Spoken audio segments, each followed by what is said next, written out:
Sister. When our grandfather was your age, he woke up at the same time you do.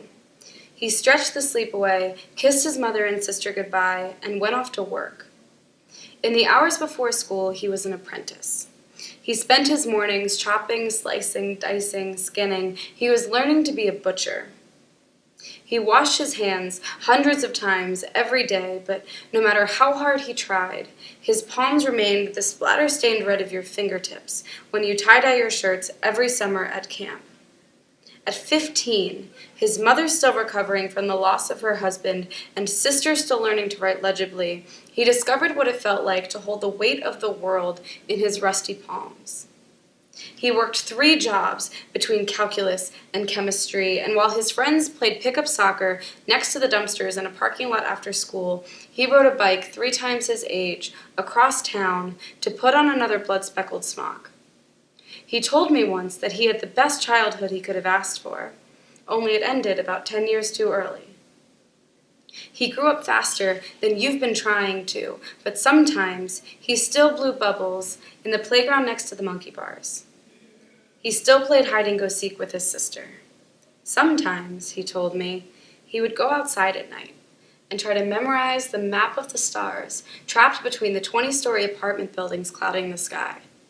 Try it sometime, he told me, when the world won't seem to stop spinning and you can't remember the last time that your lungs felt the taste of air. He told me that the orbits of the stars made this life just a little bit more bearable. They reminded him that the world would keep turning even when the wheels of his bike stopped spinning and he had to run across town to tie the strings of an apron around his neck. Sister, when I was your age, I wanted to be a movie star. I woke up later than you do, rubbed the exhaustion out of my eyes, and pretended I was grown up.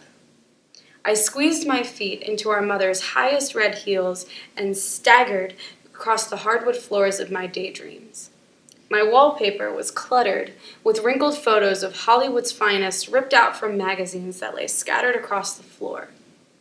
I strutted through life with my nose pointed towards the sky so that I didn't have to see the cracks in the sidewalk on my way to school.